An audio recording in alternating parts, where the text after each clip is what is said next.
Umbutho weEqual Education uthi ayamkelekanga kwaphela into yokuba kube kusekho izindlu zangasese zemingxunya kwizikolo eziliqela kweli.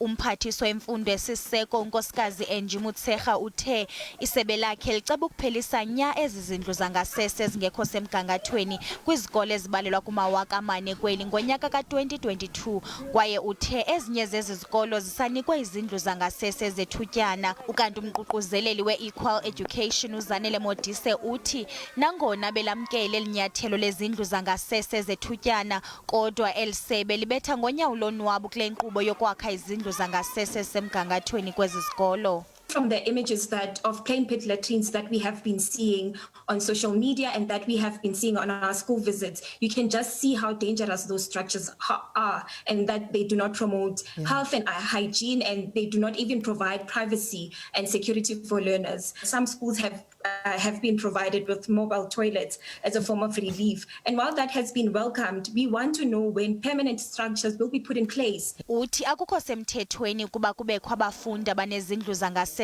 ezingekho semgangathweni. Lo mbutho uthi sekulithuba isebe lemfundo esiseko lithembisa ukuphelisa nya izindlu zangasese zemingxunya, kodwa qho kufika umhloqinqiweyo elisebe liza nezizathu zokuba singafezekiswa esi sithembiso.